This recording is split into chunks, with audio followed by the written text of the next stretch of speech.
Alright then, hello everyone and welcome to VSR Phoenix Season 7, Round 6 here live on TRTN. We just watched on board there with Funky Fish, the first driver out of the paddock at a very rainy Brands Hatch. Of course, founded back in 1950 and sharing a joint hand in the home of the British Grand Prix over its long-esteemed history in British motorsports, the Brands Hatch circuit is 2.4 miles, 9 turns of FIA Grade 2 as a proper gem of the British motorsports world. Has held such acclaims as not only Formula 1, but also the British Touring Car and British Superbike Championships over the years. It is a fantastic little circuit. I had the pleasure of going down myself back in November time, October-November time, before the end of the British Touring Car Championship 2024 season. But today we're here on round 6 of the championship, heading back into the 1 hour format all the way up until March, where round 10 takes us back to Misano for another endurance round. For now, though, this is the conditions here in Brands Hatch, the wettest it's been all season, and wet races we've seen already on TRTN do prove for very exciting results. We've not been able to get a full rundown of the championship live on our screens here, as we did get back quite late for this live stream. However, we will be able to recount them here to you now. In the gold category, Just Boris leads. And not only that, he leads overall with 300 points to his name. Fast Fanatical with 221. Soviet Mario with 180. Old Man on Track in fourth with 164 points ahead of GTR Twiglet with 156. He jumped 2 positions. Soviet Mario ended up jumping, I believe, 3 positions from last round. Both of whom are now up into those pivotal top 5 championship positions. Region, now promoted to the gold category in a shock move across the paddock, is now in 6th in the championship, having dropped 5th to Twiglet in that last round. ETE Gilles jumps 3 positions in similar and is at 152 points at joint level at the moment with Funky Fish in 8th position. Rounding out our top 10 then is Blue Frog and Pete in the silver category, 138 and 137 points. Now, as we watch here with Funky Fish in the Aston Martin, I do want to recount something that it's only just crossed my desk and is quite a shocker indeed, and that is our qualifying predictions taken just moments before we went live today, and it's looking particularly interesting here. Note the fact Just Boris, a season regular to pole position, is nowhere to be found. He's actually set a time on our Simbot charts good enough for 12th position, the fastest time then, going to the newly crowned Tommy. Now making his move all the way from bronze, briefly made a drive in silver before being recounted in bronze's standings, is now all the way up to gold. We're going to have a try and look around and see if we can find him on track here, as we have a very drenched qualifying. 15.5 minutes left to go here before we kick off another round of racing today. We are going to try and find him. We will discuss some of the other drivers we've just crossed by. But now you can see sporting the colours of the gold category. Oh, that's Regent, my mistake there. Tommy has also been promoted, however, to the gold category. That's my mistake. Regent has also gone up to gold. You can tell it's been a long day here on TRTN. It is, we're adjusting to new life here. But Regent is also up in gold. We'll talk about him later. Let's just try and find Tommy there. That's mighty embarrassing of me. Whereabouts is Tommy hiding then on the track? Space as well, as also a driver who's made his first into the top 10. Grizz as well, a bronze category driver, by the way, is second fastest by just over a second. Is a second and 10th there, a second and 800ths. Is Grizz in the number 4 McLaren. That is truly remarkable. Let's try and see if we can find Tommy here. He's going to be on track somewhere. And we'll discuss 2 of our new drivers. We weren't able to get placards for them today, as they were just such last-second entries. They could prove to be the dark horses of round 6 here in the championship. Let's see if we can find him. There's Tommy.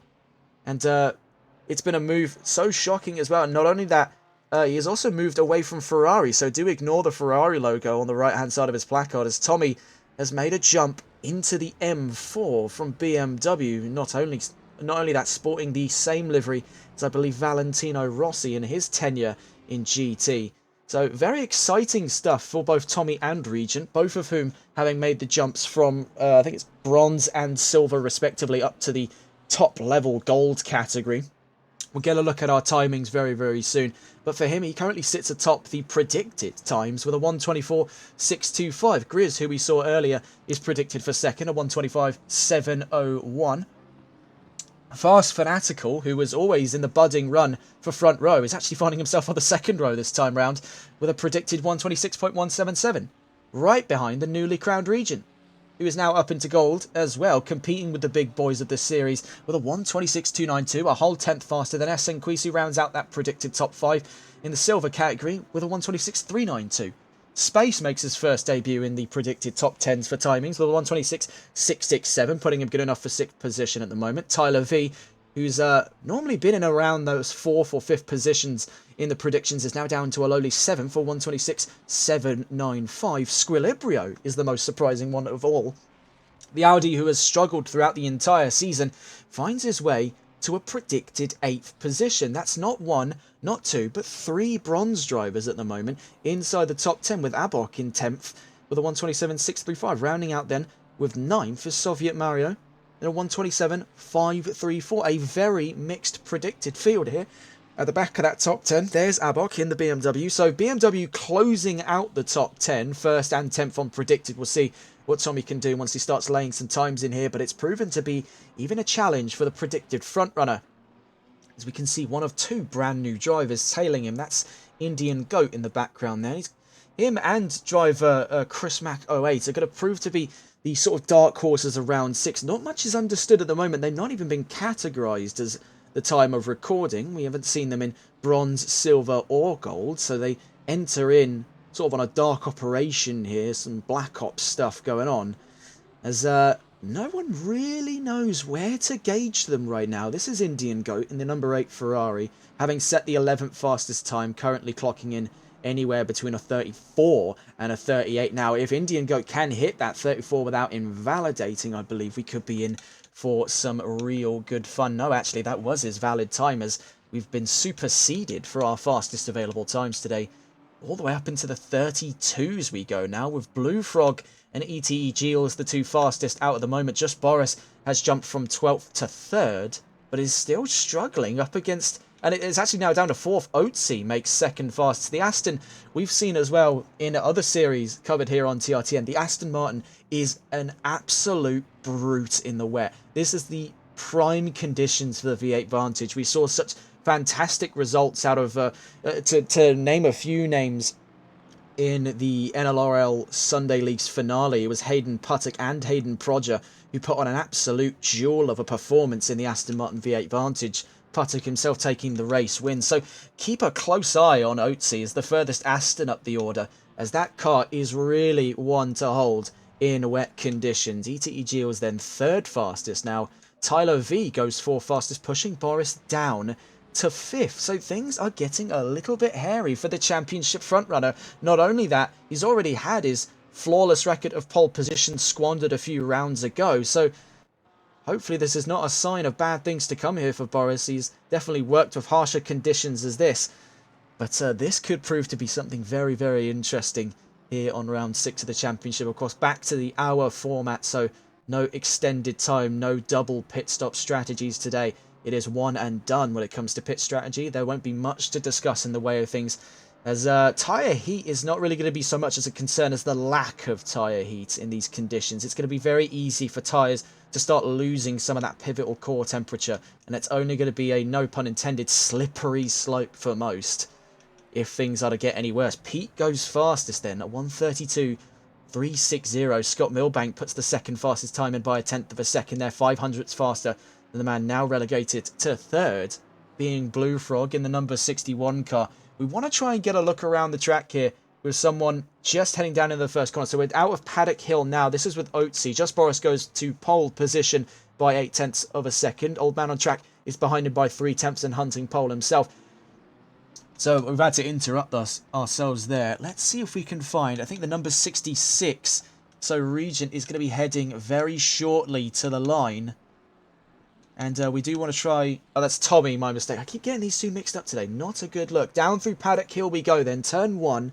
Tommy taking his way to Druids. This is one of our major action spots here at Brands Hatch. Throughout every series that has raced here, this is one of the pivotal turning points for on-track action, and then bringing us here down into Graham Hill Bend. Following now along through the Cooper Straight, now up through Surtees, taking us onto the Grand Prix section of the track here. The long run out of Surtees up the sort of Pilgrim's Drop, as it's called there. Pilgrim's Drop bringing us straight into one of the harshest corners on track here. Very, very fast as we head now round Hawthorns. A very difficult corner for people on hot lapping. Now taking us down through Westfield along the Derek Minter Straight. Through the Dingledale, very funny name, up through the Sheen Curve. This is probably the toughest corner on track, second only to Hawthorns. It's a blind right-hander uphill. It's tough in the dry. It's going to be absolute hell in the wet today. So with Tommy exiting out through Sterling's corner, heading down towards the Clark Curve and out of Clearways, bringing us to the end of this lap. Who is predicted for pole position? What can the 66 do on not only his debut to Gold, but his debut to BMW? So high expectations for Tommy today. Heading across the line, goes to 9th then. Looking at that front row at the moment, as ETEG was just crossed the line behind Tommy, he puts himself on that front row in 2nd. So Just Boris is back onto the top step of things. Wanted to keep things interesting in those predictions, and was predicted 12th. Right now, superseding expectations, or maybe lack thereof. I think a lot of people were still expecting to see that McLaren on the top step here in qualifying. Speaking of, only 7 minutes left to go before we get our final lineup here for round 6. So as it stands at the moment, Just Boris on pole position by half a second to ETEG, as Tyler V is up into 3rd position ahead of Soviet Mario, who's about to head towards the line. He's just out of the Clark Curve and heading towards the start-finish line. Can he find his way to the front row? Crossing the line, sadly, not this time around. And he's only 0.06 of a second ahead of the BMW number 28 of Old Man on Track, who rounds out our top 5 positions. Scott Milbank in 6th, ahead of SN Crease in 7th. Regent on his debut to Gold from Silver is in 8th position. Pete, who previously just held pole position in this session, is now down to 9th position. Tommy, on his debut to Gold and to BMW, is in the top 10, but only just there by about just over 1/10 of a second to the car behind him, that being Blue Frog in the BMW. Antion heading down to the line there from bronze in the number 1. Goes up into the top 10, so fair play. We are seeing the bronze drivers really come out of their shell today, and we could definitely see maybe a few more of them make their way towards the top 10. We can see he's just relegated to the back of the top 10, as now entering the top 10 himself is GTR Twiglet in the Lexus RCF. Sadly, we don't have any indication on balance of performance today, as like I say, it was a bit of a last-second production to get everything wrapped up in a nice tight bow for this round. And it's still a pleasure that we're able to make it to these races. We're looking forward to a very exciting round here. Wet racing is already exciting as is, as we saw back in the Nürburgring in the NLRL Sunday League. It's going to be even more exciting on a track like Brands Hatch that brings theatrics every race it holds. So definitely hold on to your seats when we get onto the start of round 6. I do expect a little bit of chaos on the horizon. SN Queese goes 2nd fastest for BMW, sporting a brand new livery there. The red and black, in stark contrast to his last livery, which was the white and blue. So very interesting stuff there by SN Crease, evidently embracing a little bit of that darkness to get him that 2nd place position at the moment. Only a 100th and 7 thousandths ahead of this driver on screen, ETE Giles in the Mustang. So looking further down the order, Tommy's now down to 14th position, where he was predicted in and around pole. Things seem to have gone a bit pear-shaped for his run into Gold and with a brand new car. It may be a case where Tommy makes up the bulk of his time in the race. We've seen he's definitely a capable pack fighter, as we saw back in Zolder in the double heat with the sprint round of that championship. So we'll see whether or not he can make that sort of magic again here in the very slippery conditions of Brands Hatch. Regent goes 2nd fastest by 300, so not 300, 3/10 of a second. So everyone edging ever closer to that pole position at the moment, looking like an unstoppable 130.7 by Just Boris. But that gap is slowly being chipped down by the looks of these drivers further down the order. Regent in second, Essenquist now down to third, Gilles to fourth, Tyler V back in the fifth place curse here in quali. Can never seem to escape that position. It's been possibly the most consistent qualifying performance we've seen all season is that of Tyler V, consistently in and around the back of that top five, always there on the race start. We'll see what he can do. He's definitely had his time in the limelight as well, having qualified very close up front, taking the fight to the lead on a good day. But is that day today? I think you can make that same claim for a lot of drivers. Is today going to be a good day for a lot of these? As machinery can only take you so far in conditions like this. Oatsy, I've got a very good feeling about just by being in that Aston Martin. It's one of the most stable cars in wet conditions. The one I have the most fear for at the moment is Tyler V. As that Lamborghini is already unstable in the dry. I dare to think what kind of sort of Top Gun level machinery movement that he's having to give to that to to keep that thing in the straight and narrow here at Brands Hatch. I dare to imagine what fighter pilot level reflexes he's going to have for that. Looking here with some of our new drivers, Indian Goat in 23rd position. We're also going to try and get a look here on the other new driver if he's still with us in this lobby. Having a look around here. Can we find them? And there's one of our newest drivers, having joined in Indianapolis, Aussie 207 in bronze. Still having a very decent time there, 18th at the moment in quali. We do want to try and find him here just before the end of the session as we see Evil Smiler. I'm definitely worried about anyone choosing the Porsche today. It's tough enough in the tarmac that's dry. This is definitely not the case here. And here in 17th position, so further up than his other newcomer to this series, is Chris MCK08, or I suppose Chris Mac08, depending on if he wants to be called out or not. We'll go with Chris MCK for now. Also driving a Porsche, and by the looks of that placard to our left, appears to be competing from bronze. So is already hitting a very decent benchmark here for a bronze time. As he gets down towards the line here, sadly wouldn't be an improvement on this lap, with just around a minute and a half left in qualifying before we get to the start of round 6. Old man on track then at the back of the top 10, heading down towards the start-finish line. Where will we see him place as he crosses? Sadly, not enough for position this time around. Of course, one more lap for the majority of these drivers. Essenquist already out through Druids, now down through the Graham Hill Bend. Heading along the Cooper Straight now.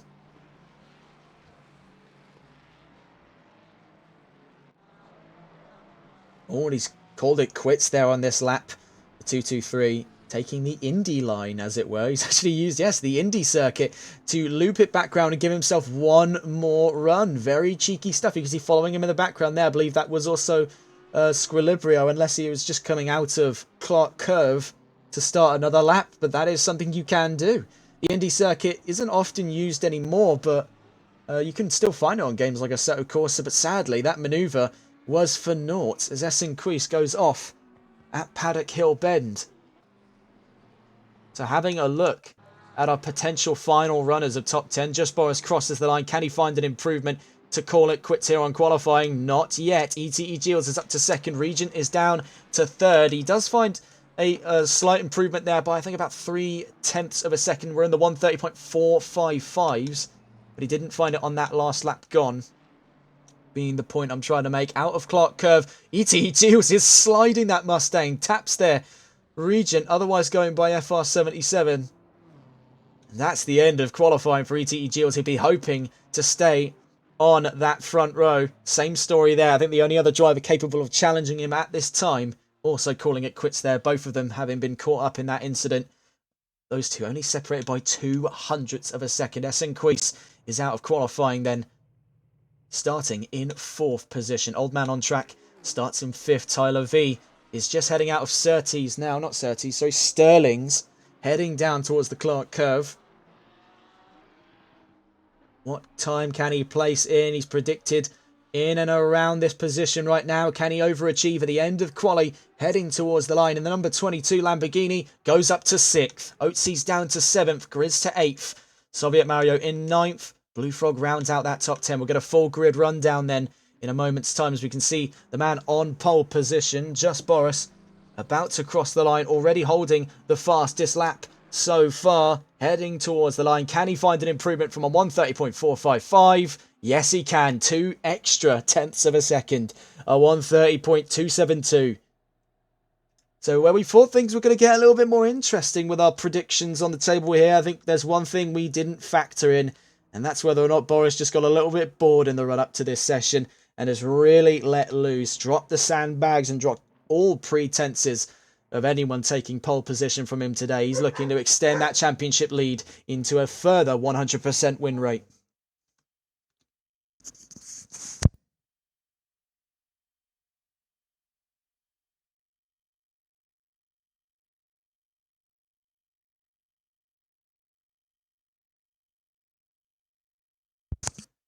So we'll be with you in a moment's time to give you that full rundown of what looks like a very packed out grid here for round 6 of the championship. We do have one bit of news, and that is just in regards to the reveal of Aston Martin's Valkyrie LMH. We were supposed to give you pictures for it today, but we really just had to wrap everything up and ready for this production. However, it doesn't take a long Google search to find, and it is a very nice car. They're fielding 3 cars, 2 across the World Endurance Championship and 1 across the IMSA Sports Car Championship, courtesy of the Heart of Racing. That will be sporting a blue and yellow colour scheme as opposed to the classic Aston Racing Green of the World Endurance Championship entries 007 and 009.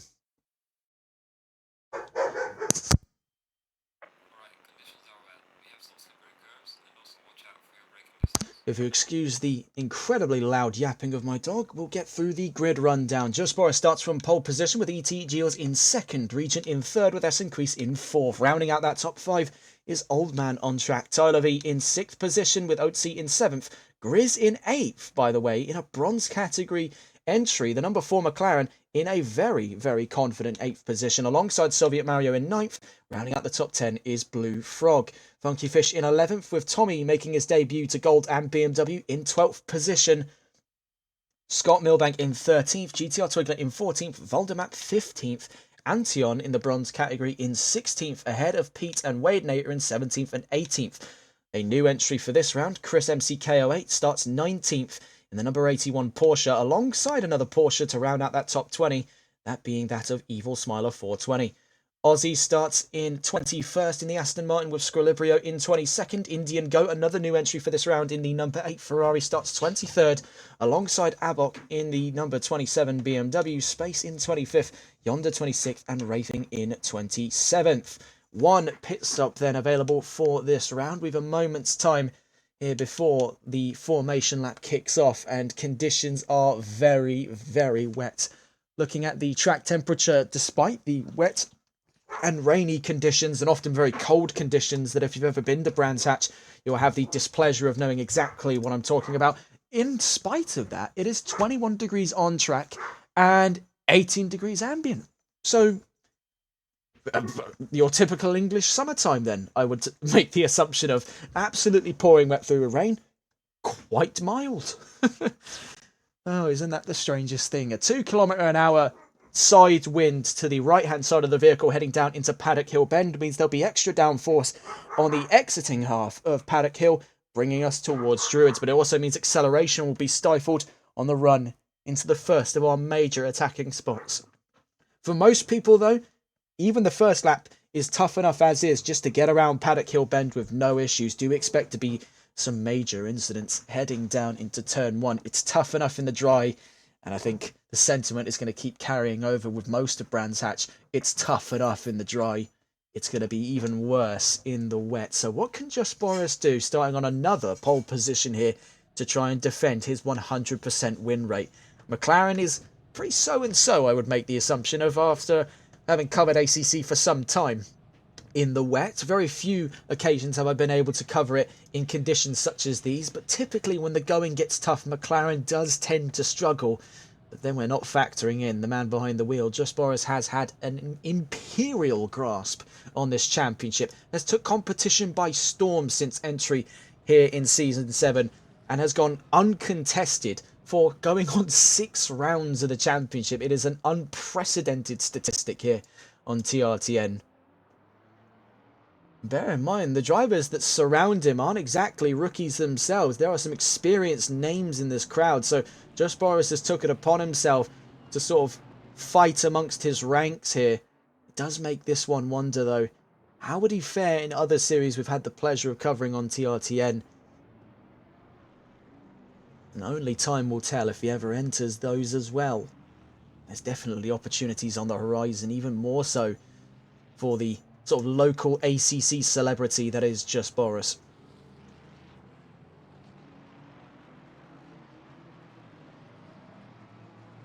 You can see then it's just total spray. If we want to get a perspective of a car further down the order, let's have a look here with Pete.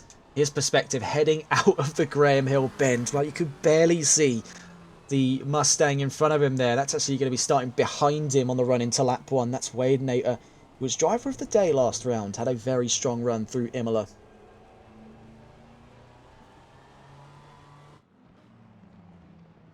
See, he's alongside Antion, who is in a very confident 16th right now.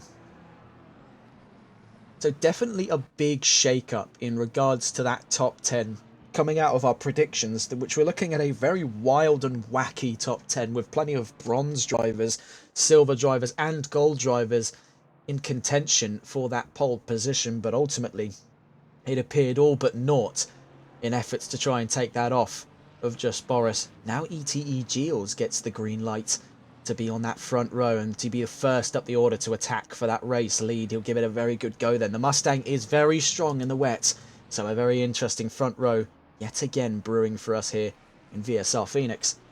Starting right behind him is going to be an ever-ambitious Regent, now competing up in gold.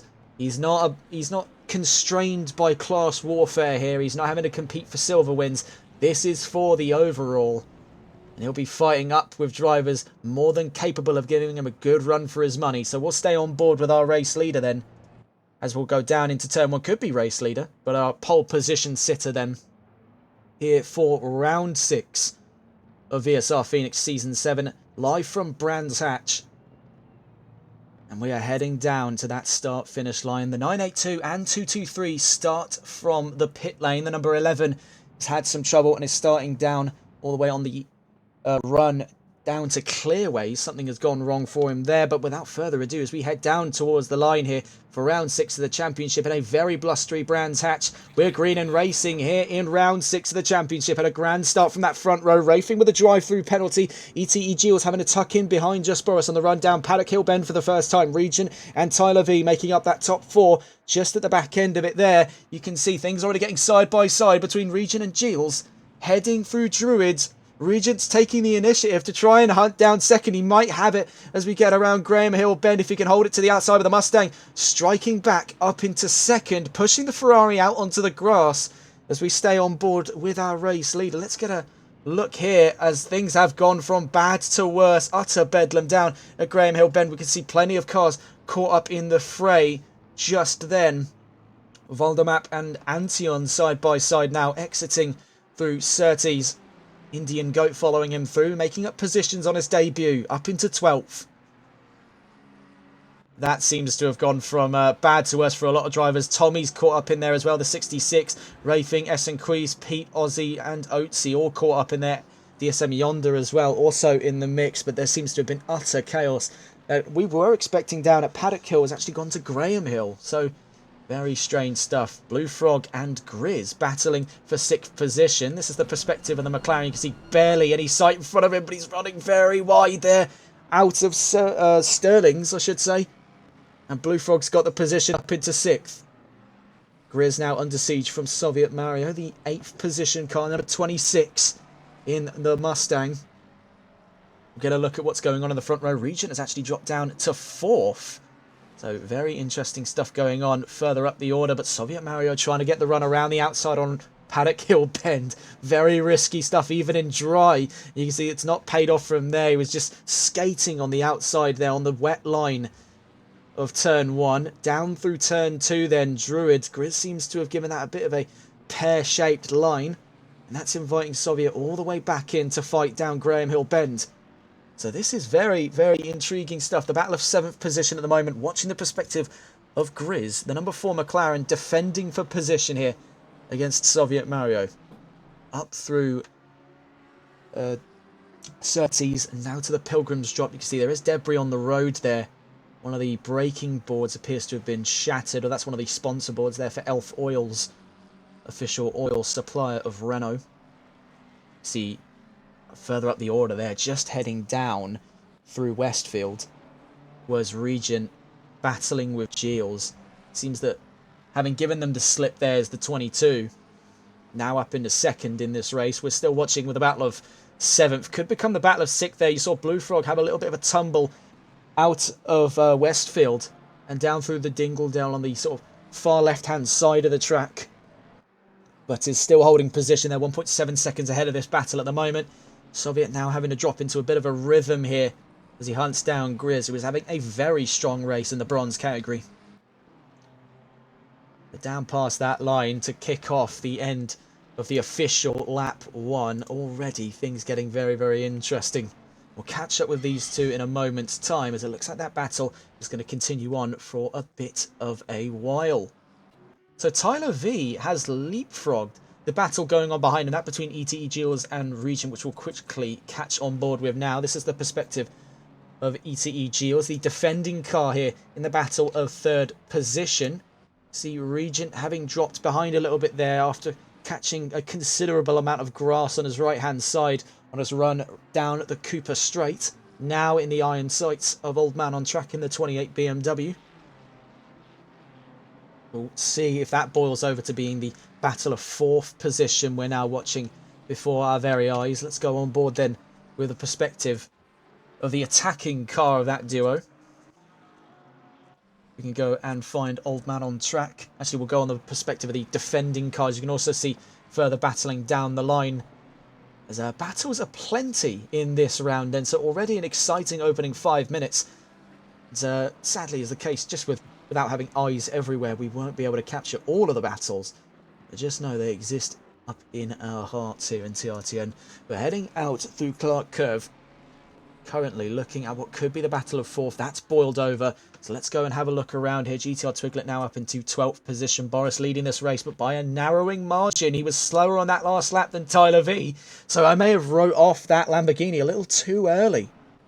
A little too early, and things could be getting very interesting. So this is the battle we were watching beforehand, the battle of 7th between Grizz and Soviet Mario. It's now kicked back off again. The Mustang having closed the gap now as we exit Druids. It's 0.7 seconds between the Mustang and the McLaren down into the Graham Hill Bend.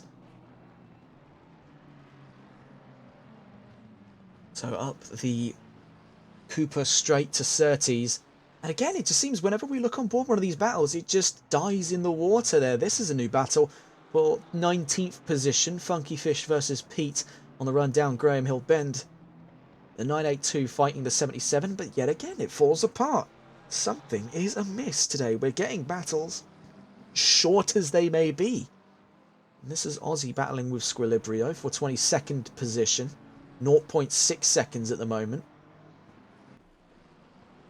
You see, it is a very close margin between that top, I'd say the sort of second half of that top 4. With yellow flags currently out, just out of Surtees on the run to the Pilgrim's Drop. The number 30 car is in trouble. We're going to try and find out what's gone on there for the number 30. Let's see if we can spot them in a moment's time here. Horrible menu navigation as always from Assetto Corsa Competizione. Would not be one of our streams without it. The number 30 has gotten back going, and it was Space that had problems on the Pilgrim's Drop here on lap 3. With 53 minutes left to go, 53 and a half if you want to be exact.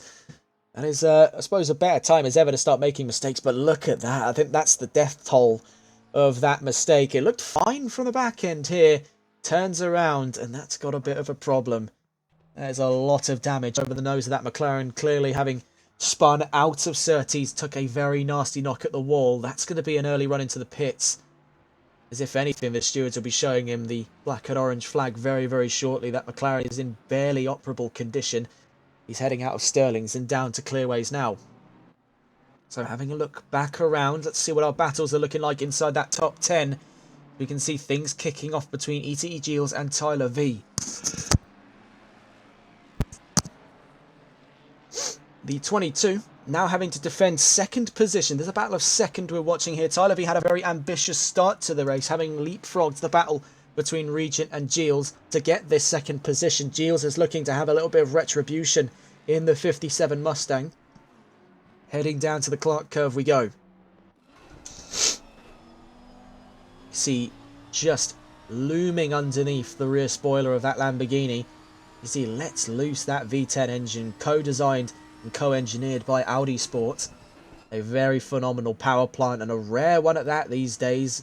Gone are the era of the 10-cylinder race cars. I think that is long since become a figment of history for most of us. Oh, that is a very nasty impact between the two.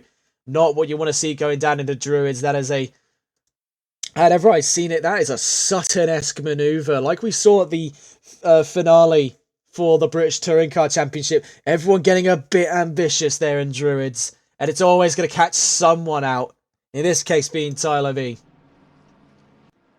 Ambition does not come without risk, though. And you can see that it is now paid off for Giles, but at the cost of Tyler V's race. He's now down in 5th position, hunting 4th. Definitely not the start he wanted to have, but I suppose it's better to have happened in the opening 10 minutes than the closing 10 minutes. So a silver lining to everything. And speaking of silver, this is Funky Fish, the number 982. Having made his way up past Pete now, is up into 19th position. The Aston Martin slowly making strides to the next car up being Tommy on his gold debut after having that big off at the Graham Hill Bend on the opening lap. Tommy is a far, far away from home at the moment, but he's hunting positions ahead of him. GTR Twiglet and Evil Smiler both in range. So let's go and see what's going on in that court. Car right in the middle of this battle then, Evil Smiler. Competing from the bronze category. A lot of bronze drivers really getting in on some across-the-board kind of racing at the moment. A silver driver ahead of him, a gold driver backing up his heels here with 50 minutes to go. Exiting the Clark curve. The Porsche has a lot to play with today in 17th position.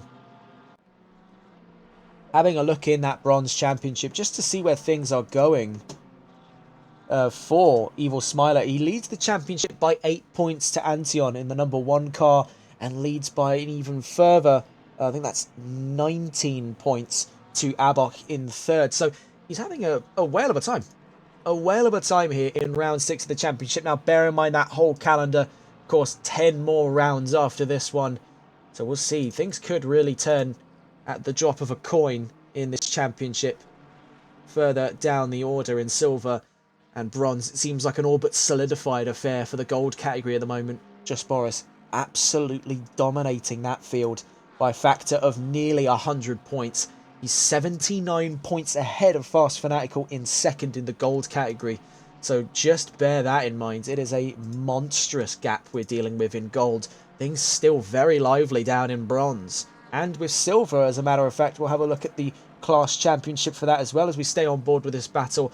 GTR Twiglet is now sort of peeled away from sight, so it is now mostly the battle between Tommy and Smiler for what is now 16th position. That was Funky Fish in the background. The number 982 had problems, as to the number 83. So even more issues. Can we try and catch that on the instant replay? Or is it just a little too far gone? I believe so, sadly. Is that the case? Having a look at the Silver Championship, speaking of GTR Twiglet, he leads by only 4 points to Funky Fish. So things have really now tipped even further in the favour of the 96 Lexus. See there, that was Funky Fish in the background being overtook by Tommy. He did try his luck down into Druids. Tries his luck again on the exit. Old Man on Track has now dropped down to 8th position. Blue Frog now hunting Tyler V for 4th. He's had a monstrous start to this race. Nearly 15 minutes in. Blue Frog challenging inside that top 5. Could be hunting down a top 3 finish on the way that his momentum tracks at the moment. This is brilliant stuff by the silver driver. The battle of... This is currently 4th position, attacking Tyler V on what had a very strong race. Tyler V, of course, had to pass Blue Frog for this position. He was down in 5th previously. Blue Frog's not letting that go without even a a lick of a fight there. The number 61 is holding on for dear life to that Lamborghini as we exit the Clark curve because he's getting very close to him, as a matter of fact. 0.4 of a second then as we exit turn 9, heading down the start-finish straight here towards Paddock Hill. Another yellow flag out, this time down at Sterling's. The number 8 car running into trouble. I believe that's one of our newcomers to this round. That could be a bit of early doom and gloom for them, but this is possibly the worst round for them to have tried to make a debut. A real baptism of fire here in Brands Hatch. A track that's already quite demanding on drivers of all skill ranges. Then you throw in the torrential monsoon-esque downpour we've got today, and that's a recipe for disaster.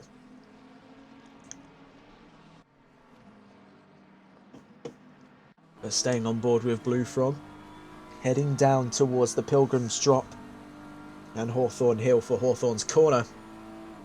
You see the spray becoming a tad bit more manageable here, only with one car in range. Now compare that to the race start, and you're going down into Paddock Hill Bend practically blind. So it's a miracle then that we got all the way to Graham Hill Bend before things got pear-shaped further down the grid.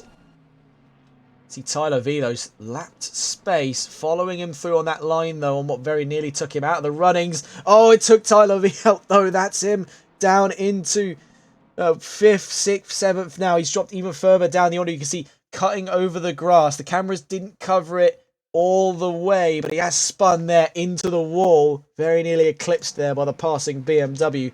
No longer dealing with the battle of 4th position there. Yellow flags are out down at Sterling's. We'll try and catch on board the aftermath of this incident here. As you can see, more drivers having been caught up in the fray. We're going to try and get on board with the driver just about to head into this section of the track. There's Old Man on Track, who's also been caught up in this incident as well. He's getting going now with Abok and Valdemap catching up at Sterling's corner. Abok having took a very strange line. That's going to allow Valdemap the position for 22nd. Heading down to Clark Curve will be around the outside. We're back in the green flag conditions. So action happening every which way. It's impossible to see all of it in such a short amount of time. This is the perspective of Tommy as he chases GTR Twiglet for 12th position. He's on the comeback drive now after a less than ideal start. The newly christened Gold driver in brand new machinery has a lot to prove today, and right now is proving why his move into that category was the right one. Really a drive becoming of a Gold driver. We see now chasing down the Lexus ahead of him. He's got the Aston right behind him. A three-way battle then of the heavyweight front engine machines.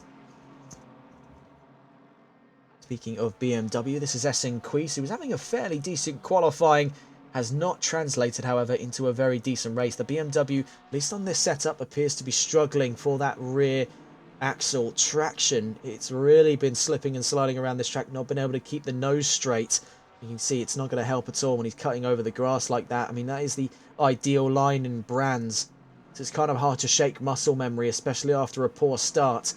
And that's a slippery slope, no pun intended, to further mistakes down the line. But I'm sure Essen Queese is considering that a lot more than I am. This is Antion then, still inside that top 10. Has definitely had a very remarkable drive then. A driver that's gone under the radar all season in the bronze category.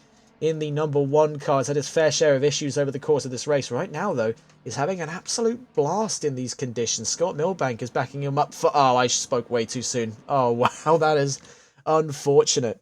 Commentator's curse. Now, anyone who denies commentator's curse, I want you to review this clip. I want you to clip this, put it on Twitch. You're having a very good race, and not anymore. Oh my goodness. Poor Antion, he just can't catch a break in this championship. Hopefully that's not been too detrimental to him. He's down in 9th, still inside the top 10 positions. That's got to be a rotten bit of bad luck for him. So looking around the field, Regent now securing 3rd. ETG was in 2nd. Just Boris still leading the race, but not by a very wide margin. This is an uncharacteristically cautious drive from Boris. Now normally leads the race by upwards of 5, 6, 7 seconds or more. That is a very narrow margin, even by his standards. In that last lap, he was still slower than Gilles by 0.2 of a second. He's taking it easy. He knows pushing in the McLaren is a one-way trip to the pit lane. He knows that these slippery conditions just don't favour cars like the McLaren that require almost optimal conditions for perfect performance. He knows he's working with a bad set of cards being dealt. He's just doing the most now, having secured a very promising pole position. It's just translating that into a very calm, very methodical, very consistent drive here at Brands Hatch. Scott Milbank has quietly snuck through the rankings to make his way to 8th position. Of course, he just got that position up on Antion, a very poorly timed bit of commentator's curse. But he is quietly making his way up towards that top 5. He's closing that gap now at the moment. It's just fluctuating a little bit between himself and Tyler V, who's now going to have to battle Grizz for position. So let's see if we can find that battle. Watching the perspective here of Grizz really up in the deep end in that number 4, battling for currently 6th position. He's having to defend from one of the sternest attackers on the field. Tyler V knows when to pick a fight, and right now you can see by the way he's angling that Lamborghini, that spin out's done very little to take the wind out of his sails, and he's hunting down a top 5 finish by the end of this race. Right now is still net neutral if he can get the position in on Grizz. He'll finish right where he qualified in 6th position. But looking at it at the moment, Grizz is doing a very respectable job to hold up Tyler V, though you can see have a much better line out of Clark Curve. Heading down to the paddock hill bend. Oh, there's a bit of contact there between himself and the McLaren. So heading down in the paddock hill bend, Grizz just avoids the gravel trap. That got very nasty there. I'm not sure exactly what happened. You can see there it was just, whether or not that was desync or maybe just netcode or something. It didn't look like there was a full-on impact, or it could have been that he just swerved out of the way a little too late, and the very wide arches of that Lamborghini just caught the McLaren by the back end. But that was enough to unsettle Grizz and send that McLaren into the grass, where he was effectively a passenger there for about a second and a half. So that's no longer the battle of 6th. Grizz down to 7th, and I'm sure not too happy at all with the 22 Lamborghini. Got an interesting battle on our hands here with Racing battling with Abok, with Old Man on Track right behind him, the fastest of the 3. This is to become Three's company very soon. A BMW at the front and rear of this 3-car battle, and a Ferrari 488 no less, doing battle with them both. Watching the perspective then of Racing in the silver category, fighting with a bronze category driver and with a gold category driver at his tail. Three's company all across the board then in this championship, heading down into Surtees. Rare is it we get to go on board with the Ferrari 488, but it's actually pulling to one side. He doesn't want any part in the fight against Old Man on Track. Maybe he thought he was trying to lap him there, but he's down in the 23rd. What on earth happened for the number 11? Very, very strange stuff indeed. Squilibrio having a less than ideal race, was predicted for much greater things in that qualifying prediction. Sadly, that's not come to fruition the way he'd hope it would. Is now let by the leading pair, having lapped him in 24th position. Funky Fish and SN Queese. There is a yellow flag out for the gap between Sheen Curve and Sterling's. That has quickly cleared itself out. That's the 28 car that ran into some trouble down there. Right now, this is the battle of 14th between Funky Fish and SN Queese. That's quickly dying out, though. The Aston still on the advantage. Let's have a Three's Company battle here with Indian Goat doing battle with Evil Smiler and Pete. Evil Smiler finding himself yet again in a sandwich here. Got a car attacking and trying himself to attack a car that's defending from him. He's always found himself right in the high pressure flashpoint of any battle so far, but is doing quite well to keep himself out of trouble. Having a look around then, 38 minutes left to go. Just Boris leads this race with E.T. Gilles hunting him down by nearly a second margin. We could actually see, for among the first times in this championship, a real battle for first position. He's about a second off with the fastest lap of the race so far. Regent's in 3rd, Blue Frog's in 4th, Soviet Mario is in 5th, Tyler V currently in 6th, Grizz in 7th, Scott Milbank in 8th position, with Antion 9th, and very close to him, mind you. There could be a battle for 8th position very, very soon. Oatsy rounding out the top 10. I did say to keep an eye on that Aston Martin, and it has made absolute swaths of moves here. 7 positions up from his qualifying start. That Aston Martin is gone. So let's actually get a look here at what could very well boil over to be a real on-track battle of first position. 1.1 seconds is the margin. ETE Gilles has the momentum, and he's got the sort of groove here to get a wiggle on, get closer to just Boris. He's been closing that gap down over the course of the last 4 laps. Could take this beneath the 1 second barrier and could be in striking range even closer in a few laps' time. The Mustang has just been wearing on the McLaren for the majority of this race. Nearly halfway through here in round 6. And things are getting very, very interesting. Of course, must consider that mandated pit stop. I know we said there weren't going to be much discussions of strategy, but obviously it wouldn't be a sprint race or an hour-long race without the topic of strategy. Of course, with that mandated pit stop still in effect, drivers are going to have that to factor in. We'll be expecting the bulk of our pit stops in the next 6 minutes as we get down towards the halfway mark of this race. Most drivers playing it safe, going with the half and half strategy. 30 minutes on one, 30 minutes on another. We'll catch up with these two in a moment's time, though, as things look to be getting closer between the 4th and 5th positions cars. Here, very hard to tell them apart, actually. Just using that same colour palette. Soviet Mario hunting down 4th off of the Blue Frog. Number 26 versus number 61.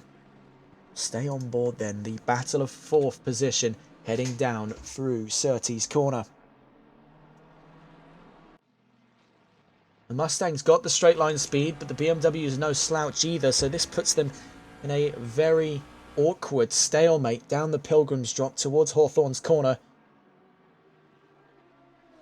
The Soviet, there's just going to be the anticipation, waiting on the even slightest indication of a mistake from the BMW ahead of him before he strikes. Has thus far worked to great success for the Mustang over the course of this round, and has worked even better effect for him for the course of this championship. He's been able to take opportunity of plenty of mistakes in front of him, and then has been able to capitalise with a very consistent and solid drive. Fastest lap was his last lap set, a 1:31.338. He's at a very comfortable 5th. He's looking to elevate that even higher to a 4th position finish by the end of this race.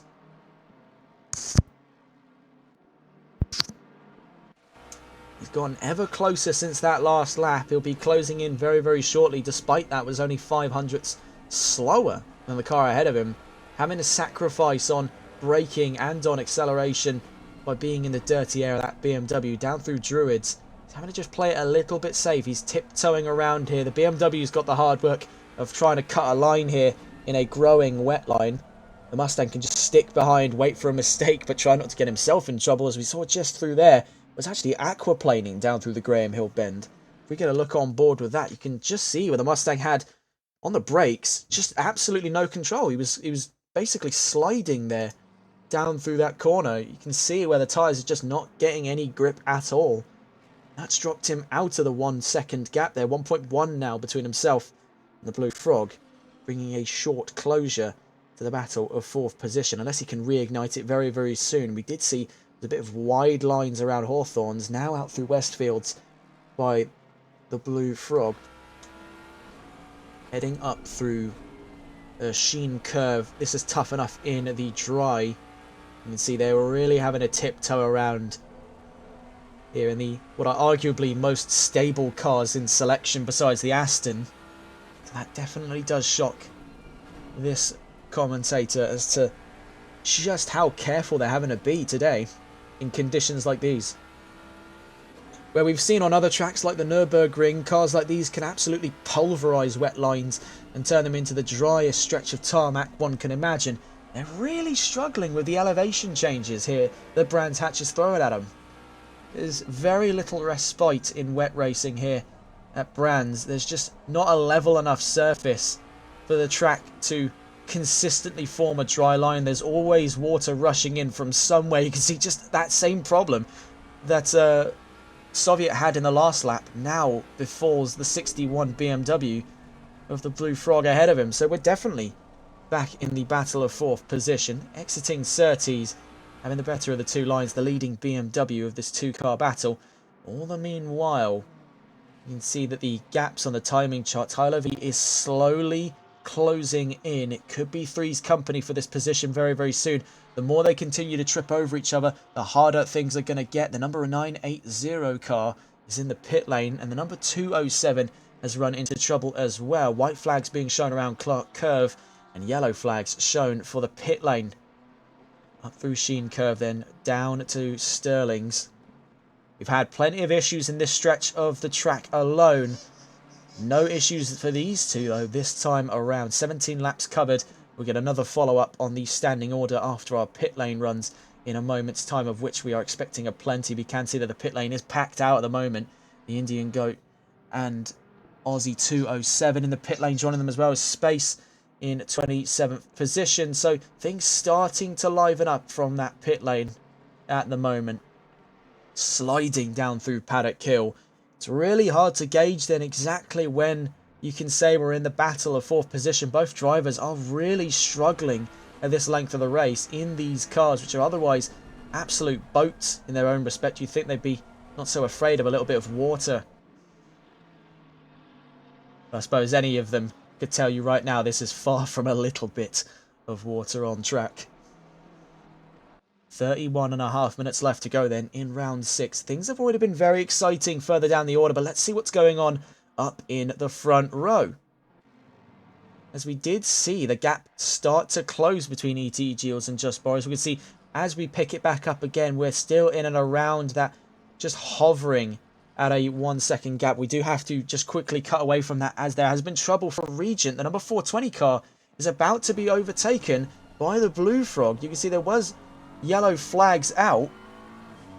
Those are quickly cleared out as further down the line between Hawthorns and Westgate, or Westfield I should say, there was trouble for the number 420 car right in front of the Blue Frog as we speak. This is now the battle of 3rd position, relinquishing themselves to the pit.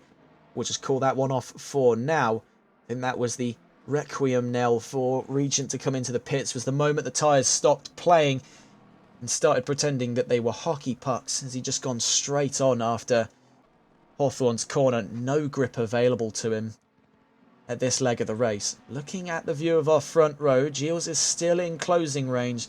He's looking to try and wrap this up after those pit stops. He knows that Just Boris has always had a bulletproof pit stop strategy. It's what netted him that win in Indianapolis. So Gilles is really having to gauge here. This is a thinking man's game for the control of the lead of this race. Both of them have solid pace. One could make the argument that of the two, the Mustang is the fastest on track during this race at the moment, having not only claimed the fastest lap in the last lap running, but is also consistently finding time on the leading McLaren. Then you also have to factor in other aspects as well. Strategy is going to possibly decide this race. Pace alone would go in favour of the Mustang, but not until all of those checkers are green are we going to see exactly who leads this to the checkered flag. Back on that battle of 4th position, now 3rd, with the sudden return to the pits of Regent after that spin out. You see things have died out between the BMW and the Mustang at this leg of the race. We'll be picking them back up later on, where I imagine they're going to run into each other yet again. Speaking of Mustangs, here's Wade Nater in 12th position. We were anticipating the majority of our runs to the pit lane in and around that 30-minute margin, but you can see a lot of drivers playing it a lot longer now. And I think this is because we mostly gauge our strategy predictions off of dry conditions. Now, with wet tyres, you can feasibly run an entire race on one set of tyres. You don't wear them out enough because there's not enough heat to degrade the surface of the tyres. And moreover, they spend the majority of their time clawing through water, which actively cools them down and prevents them from wearing in. Wet strategies do provide some of the longest winded strategies in GT racing. It's a case at the moment, all of these drivers still have to come into the pits by regulation standard. So it's really a case of more reluctantly sending yourself in through the pit lane to get new tyres and then finishing the race. No, not that it's necessary to do so. The only real constraint keeping these drivers from just staying out the entire race is that one rule. Because if it were optional, I don't think you'd really see anyone in the pit lane. I think most drivers would be confident in the assertion that you could go the full hour on one set.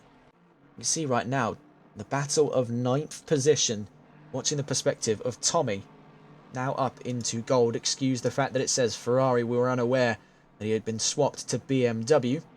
So as a matter of fact, to save us the second-hand embarrassment of having to try and explain ourselves every time someone tunes in. Oh, that's trouble for Indian Goat there, out of Sheen Curve and down towards Sterling. So another driver claimed by that corner. We'll actually go on board the attacking car's perspective then, out of GTR Twiglet and the number 96 Lexus. We've spoken on it several times, but it is nonetheless just as impressive every single time you see it, to see that Lexus punching well above its weight when it comes to the modern meta for ACC. This is, of course, the original meta car when the game first released all those years ago. Right now is doing sort of battle with the most overpowered car of today versus the most overpowered car of all time is probably the best acumen you can use for that. The BMW M4 versus the Lexus RCF. I'd say definitely now this is the battle of 10th position we're more talking about as Tommy peels out of sight. Antion's had more trouble though. Now is out of that top 10. That's brutal for him. He had trouble further down the line when we last covered him, and now runs into even more trouble this time around Surtees corner. That has really, really got to sting. So yeah, now you're actually talking about the battle of, or would have been talking about the battle of 9th position had it not been for the fact that I believe Senkui's actually got caught up by that. I didn't exactly catch 100% of what happened with that incident, but something definitely has gone amiss. Now we're just trying to pick up where exactly the third part of our battle has disappeared off to.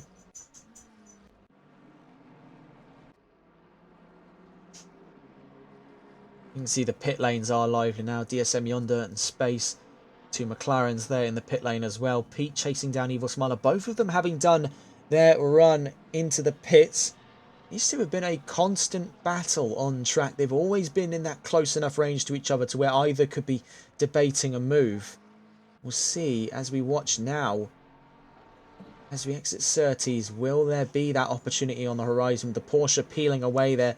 Nearly to a 0.7 of a second gap. Sits at 0.6, could actually drop to 0.5 by the time we get to Hawthorne's corner. The Porsche, of course, best attribute is the last of that late breakers mentality. Evil Smiler is taking this easy though. He knows that the Porsche isn't exactly easy on dry. It's not going to be easy at all on wet. More trouble for the 420 car. Just chaos happening every which way. Regent, having exited the pit lane, found more trouble down Paddock Hill Bend. Abok into the pit lane now as well. Perspective of Tommy. Heading down through the Sheen curve. You can see clear line of sight ahead of him. Lapped car there. The turquoise and black McLaren of Valdemar further up the field is another position available for Tommy. And that could be 6th position looming on the horizon. The white Aston Martin escaping sight there. Oatsy 789 holding on to 6th position in this race with 24 minutes left to go. This is Indian Goat we saw earlier. Had trouble at that last section of the track between Sheen Curve and Sterling's. Not any issues this time around. The newcomer to Season 7 taking things easy then on lap 20 before he starts lap 21. So Just Boris stays out on track. ETE Giles has gone into the pit lane. So when he goes into the pits, we'll see exactly where that lands him. Could we see a potential undercut strategy by ETE Giles to usurp that race lead? He knows pace alone, he's got it. But now he's got to start thinking further ahead of that. We're watching now the perspective of the number 982. Funky Fish has had, for all intents and purposes, a bit of a funky race. Currently sitting 15th position. 23 minutes left to go. Could elevate this to a top 10 if he manages to keep that Aston Martin in the clear and narrow. But things have been far from a smooth affair for the 982. He ran into his fair share of trouble over the course of this round. Speaking of Astons, here's Oatsy having exited the pits in 12th. So bearing in mind that, if I remember correctly, looking at the qualifying charts here as we just see the Blue Frog going hells for bells there ahead of Tommy, lapping him down through Druids. If I remember correctly, we take a look in the qualifying and it was, so it was Pete in 17th. So whereabouts did, Oatsy was 7th. So there was a 7 in there. I think we had him mixed up. That's mighty unfortunate that he's dropped position since the race start. Even mightier still was that problem further behind him there. As we just come out of the menus, Tommy ran a miss there out of Surtees' corner, went wide, tried to use the runoff of the Indy circuit, not realizing it loops back in on itself. Doesn't know where to go there. That's really unfortunate. Looking in that pit lane, 4 cars in all at the moment. GTR Twiggler, Aussie 207, Space KC and DSM Yonder. So ETE Geels could potentially inherit the race lead here. It's been a cunning strategy by the Mustang. With Wade Nater ahead of him there in 5th position. It's really going to be a long-winded run now in the next 21 minutes before the checkered flag. Good pace now is all that he needs, and he's had it in absolute swaths over the course of this race. Spilling out of every pocket of that Mustang has been solid times here in the wet. Missed out on pole position, but has elevated that into what has been a real royal race for the Ford. We'll catch up with him later on. We want to take another look around here. Speaking of Mustangs, is that of Soviet Mario. A long distance away then from his sort of combatant in arms, that being the Blue Frog and the BMW. He's now got a bit of a lonely drive before he's reunited with anyone on track. Closest car to him is Regent, 5.5 seconds away. So he's back up into the top 10 after finding a little bit of trouble down Paddock Hill. Things were a little bit pear-shaped for him at the time. We can see this is Chris MCK08, very close to our race leader. From 20th position, was already lapped there by the leading McLaren. Fortunately, no troubles between the pair through that section of the track. It always does make you sort of have your heart in your throat when you see the race leader start lapping traffic. And you know things could go very wrong. Even in good conditions, you can still prey on the idea that there could be something going wrong. I think a lot of the drivers would be preying on the idea. I definitely make the acumen of that. Just Boris then into the pits. The current race leader. So having a look then, 20 minutes left to go. Blue Frog's in second, yet to have taken a pit stop. He inherits the race lead then. Leads this race with 20 minutes on the clock. Tyler V stays out. Is going to go up a position himself. The real talking point, though, is sitting right now between Hawthorns and Westfield. That is ETE Geels. He's really got to move heaven and earth here, as he's got just under half the track in front of him now before the timing line. Can he outrun Boris to the end of that pit lane? Still sitting in the pit lane. He's just dropped off the jacks. The engine's fired up. So the McLaren's on its way out. ETE Geels is closing in. He's just round the Clark curve now. Boris has passed the timing line. Now back out on track. So the two are still very, very close to one another. Bear in mind, Boris has got to do quite a lot of work to get the heat back in those wet compound tyres. Now has the added company of the Mustang. And see that Old Man on Track and Valdomap are battling now for 15th position. We'll keep an eye on this battle as it proceeds. Watching here with Old Man on Track. And it's been quite a loopy race for the number 28. Normally sitting in a comfortable top 10 position. Old Man on Track is a long way away from the usual business results that he's had from second in the championship.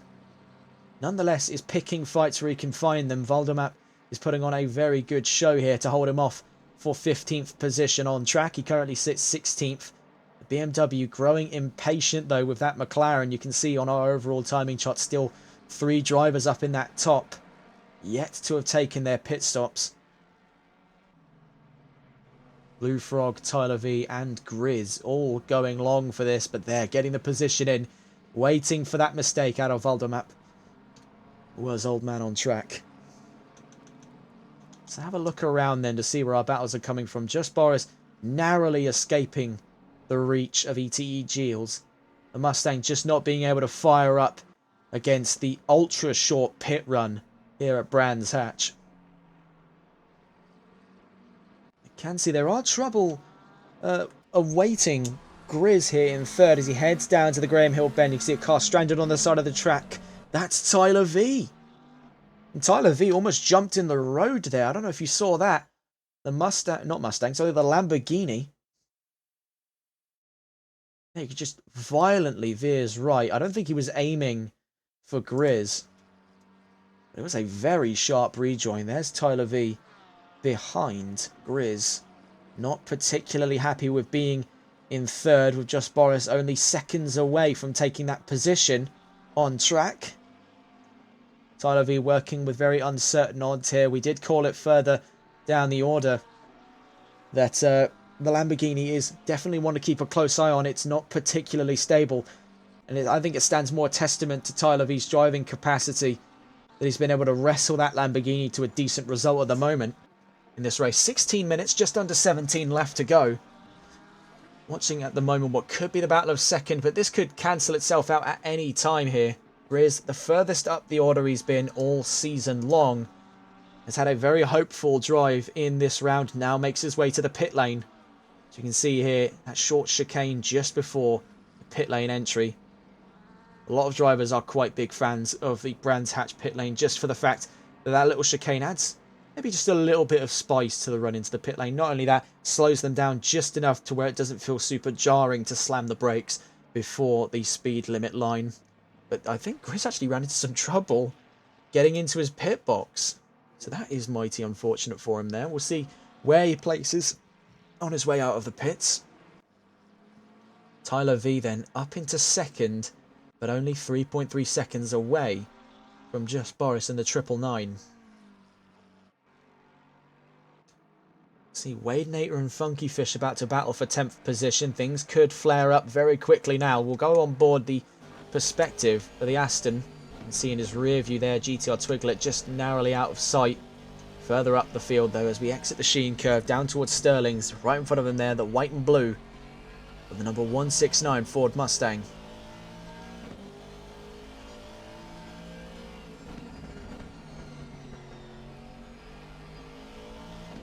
We do have yellow flags down into the Graham Hill bend, but it's cleared itself out, so we're not going to flare it up on screen.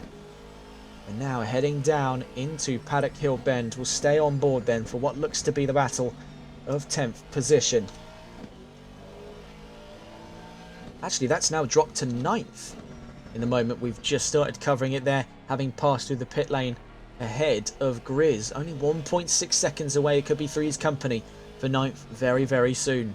But leading this three-car battle to be is Wade Nater in the 169. We're following on board the attacking car out of the 982 Aston Martin of Funky Fish. More yellow flags out. It's in the danger zone again between Hawthorns and Westfield on the Derek Minter straight. Seems to have been a real contentious spot on the track at the moment. This time for the number 8 car, having ran into more trouble. Just under 15 minutes to go then. We're approaching that 14-minute mark and you can see things getting very, very close. Maybe too close for comfort here between these two. Heading down towards the Sheen curve. Not an easy section of the track to be going so close to each other on, but they're staying in on it. Closing in on them, by the way, is Grizz in the number 4. Just around 2.1, just dropped out to 2.5 seconds there through Sterling's. Still getting accustomed to the brand new tyres.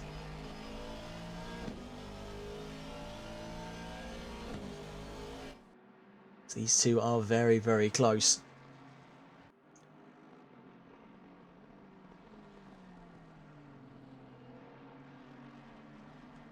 Bit of a slide there. You can see the Aston Martin was getting a bit loose through the Paddock Hill bend. He's dropped a tiny bit of time there. Actually drops out the second barrier for a split second round Druids. The Mustang is just remaining a little bit more composed at the moment. Now, we have mentioned the Aston is a very strong candidate, possibly the strongest in the wet conditions. But it's really not been the drive to remember for Funky Fish. He's had to wrestle that Aston. It's uncharacteristically twitchy. He'll be happy with the result, make no mistake of that, but it's been a very tough drive. to get to that point. The Aston, which is normally amongst the most measured and composed vehicles in selection, is really struggling even in conditions that favour it. So whatever setup he's got on that car is just not playing nice today. Or maybe it's a case where, like many drivers that get into this, they like to sit right on the ragged edge when it comes to setups, and that can really be a double-edged sword in most races, where you can get show-stopping performances. You can also have a real bad case with the cars fighting you back at every single corner. And at a track like Brands Hatch, with only 9 corners, you'd think, okay, that's not going to be awful. Think again. Think absolutely again. So out of the Clark curve, catching even more grass, that drops out to beyond a second. And that battle is effectively dead in the water at the moment. Wade Nater just keeping things clean. It is now 7/10 up on that last lap, and it culminates here at Paddock Hill Bend. Funky Fish in at the gravel. Grizz could have this one off him. Very clean and tidy down into Druids. Down into Druids we go at turn 2. Grizz to the inside, Funky Fish to the outside. Things going very nasty for the Aston, and he catches the McLaren there. Oversteer brings him to the rear quarter. Now loses out 11th position to GTR Twiglet. And now 12th upon that to Pete. Things have gone rather wrong here for Funky Fish, but it's going to try and drive this one to the line. 11.5 minutes to go. Could still squeeze a 12th position finish here today. On the opposite end of the spectrum, Otzi is hunting down his original qualifying position. He didn't have the greatest of starts and was down and out for the start of this race, but has had a very measured comeback drive in the Aston that has worked quite nicely for him. We've had even more trouble out of the Sheen curve and down towards Sterling's, the 22. That's Tyler V that's run into trouble there. So that's mighty unfortunate. And what he was hoping to be a solid result is now quickly falling by the wayside. The Lamborghini is flagging. It is failing him very, very quickly here. This is Aussie in the pit lane.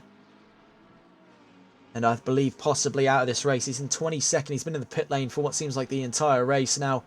That could be the nail in the coffin for that Aston Martin.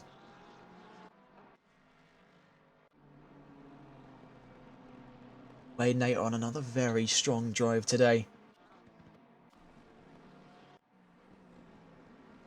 The Blue Frog still by his lonesome here, leading this race, having yet to have taken a pit stop. 10 minutes to go. Really, the needle is about to drop here for this BMW. What can he do with 10 minutes against the clock? 32 laps covered. The rest of the field now itching for him to pit. You can see he's sliding, giving the full Scandi flick round Hawthorns. Now through Westfields. Is really driven on the knife's edge all race long. Blue Frog is really revelling in the moment right now. But where will he land as he exits the pit lane? Which he's got to do at some point here. There's no way he can hope to get to the end of this race without having a pit stop. I'm pretty sure that's a disqualification. Out of Sterling's we go. What can he do then? The clock is ticking. As we exit Clark Curve. Is it a run into the pits on this lap? Not this time around. We'll catch up with them then at the end of the next lap. Having a look around. Plenty of drivers now rounding the Clark Curve. Finishing off this lap. Scott Milbank there in 6th position. Following him on a different length of the race at the moment is Indian Goat. On his first race of the season, currently 21st. He's not had the best of openings, but really has had a bad hand of cards played against him for the inaugural run into this season. This is possibly the worst conditions I've seen all season long on this track.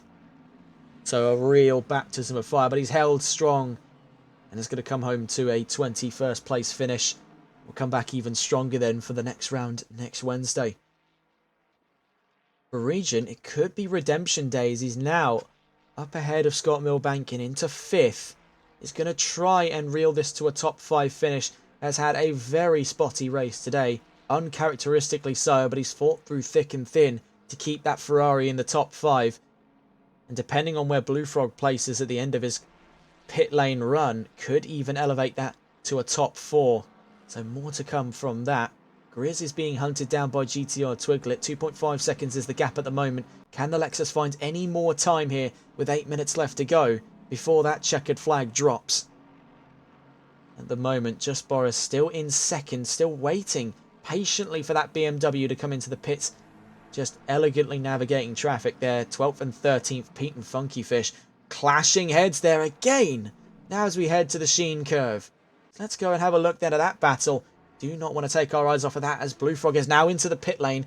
So now watching with Pete and Funky Fish. Pete's off into the gravel. Funky Fish is up into 12th. These two have constantly clashed heads for the position. Now going in the favour of the Aston Martin. And Abok in the BMW just has absolutely no traction there. Did you see?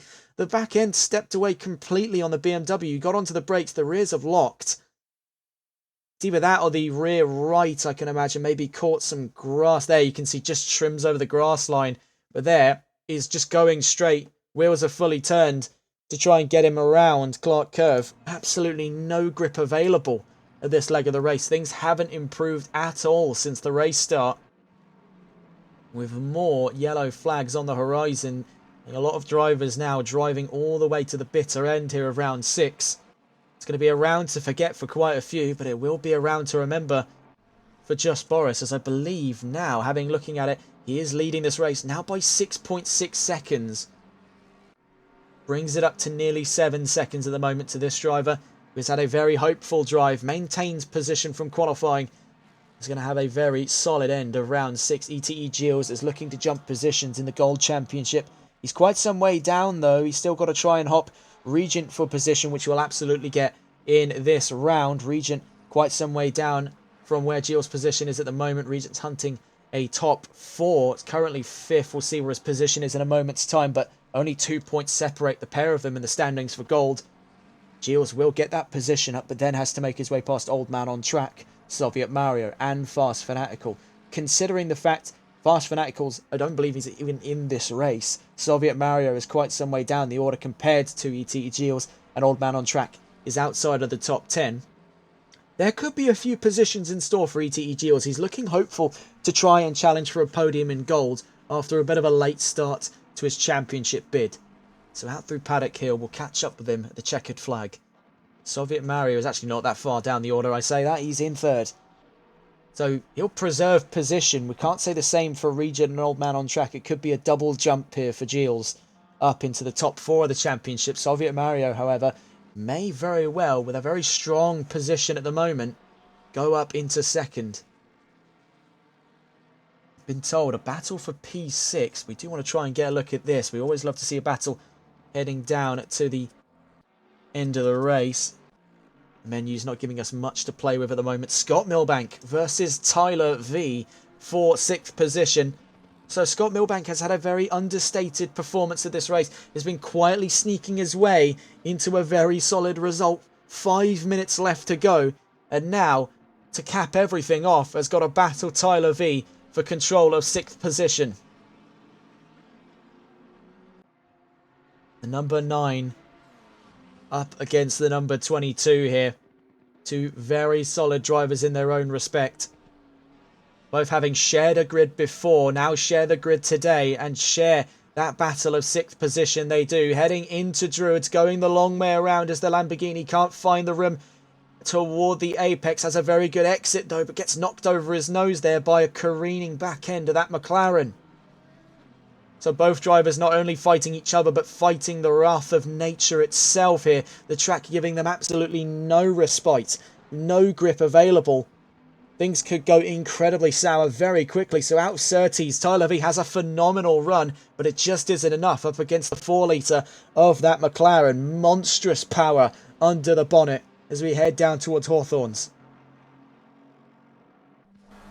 Watching in that rear view, just hiding over the rear spoiler of that McLaren, is Tyler V, who has shed in a very strong race today. Has had his ups, has had his downs. Right now sits in the position to finish net neutral.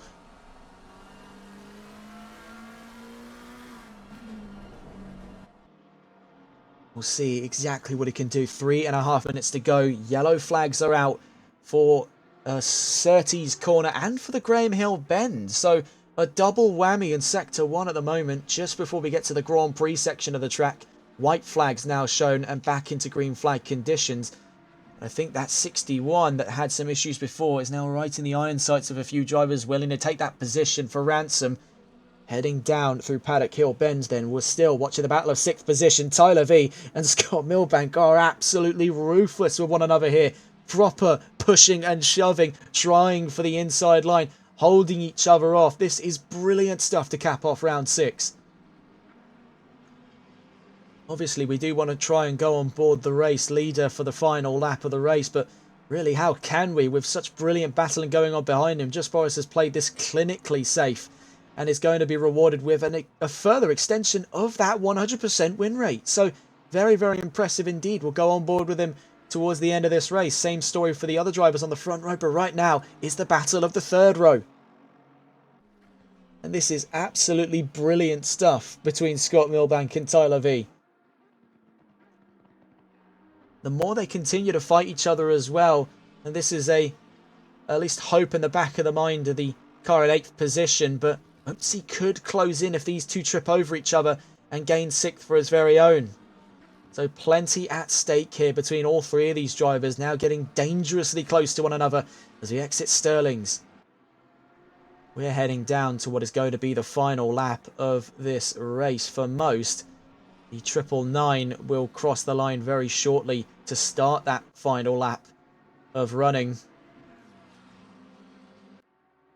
We're staying on board that fight for 6th position. It has been absolute cinema to watch all the way to the checkered flag here. These two properly clash heads for this position. Tyler V has been put up against the ropes here down in Druids. 3 laps on the run now. Having to take it around the outside. Is now waiting no longer as he goes for the inside of the Graham Hill bend and pushes Scott Milbank to the grass. Catches his back end there. Tyler V, I believe, is running in tandem. So is he trying to let Scott Milbank get him by there? He was not particularly happy with how he handled the situation. Like I said, these two tripping over has invited the Aston Martin back into the fray. And things could boil over very, very soon. We saw it very nearly come to a closure between Tyler V and Scott Milbank. But Scott Milbank back to the inside at Hawthorns, but going the long way around is the Lamborghini, who will be victorious on the next corner, heading into Westfield. Scott Milbank back up into 6th position. Tyler V 0.2 of a second away. Oatsy 0.5 seconds away. So up through the Sheen curve.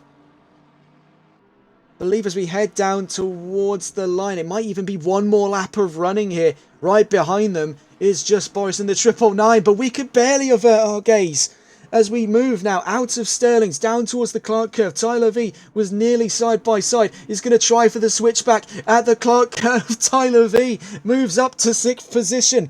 Brilliant stuff by the Lamborghini. Heading down to the line, crossing the line to start the final lap of running. Further down the line in that background as well, Just Boris is going to cross the line to win this race. 6 races on the run by Just Boris. Brilliant, brilliant stuff today by the 999. We'll catch up with him later down the line, but we want to go back on board what has been cinema between Scott Milbank and Tyler V. You can see, though, this could very well be the battle of 7. Scott Milbank is on the run here from Oatsy. The Aston Martin looking to capitalise on that mistake from earlier. I think he's trying to just sort of limp this one to the line now. The McLaren is struggling after that sudden catch by the tail by Tyler V. The Lamborghini moves up into 6th position. Now we're looking at the battle of 7th. What can Scott Milbank do up against Oatsy for 7th position? You can see further up the field, though, not entirely out of the woods yet. Tyler V did go very wide out of Westfield. Now through the Sheen curve, the Lamborghini really pushing everything to the limit here, down to the checkered flag. And watching with these drivers, they have shared in what has been a phenomenal battle for position, for 6th, now to 7th. So getting down towards the line there, finally showed the checkered flag here at the end of round 6. It's been brilliant to watch on board a battle like this all the way to the checkered flag. Brilliant stuff by all three. So having a look then at the end of this race, one last time, having a look through those standings here for round 6. Just Boris, of course, wins a 100% win rate, still maintained by the championship leader. ETE Gilles will jump a happy few positions in gold, finishing 2nd ahead of Soviet Mario, who maintains his position in the gold category, both of whom could see a promotion up a position in the overall standings by round 7. The Blue Frog has the fastest lap of the race and is in a very commanding position in the silver category. Regent on his first race then in gold finishes in the top 5, will bring it home for the first top 5 he's had in gold. So starting on a high note then in the number 420. Tyler V finishes 6th there after a brilliant battle with himself and Scott Milbank and Oatsy, those two finishing in 7th and 8th. Wade Nater finishes in 9th with Grizz finishing in the top 10. Well done to him. A bronze driver finishing in the top 10. A very valiant drive by the number 4. GTR Twiglet in 11th with Funky Fish in 12th.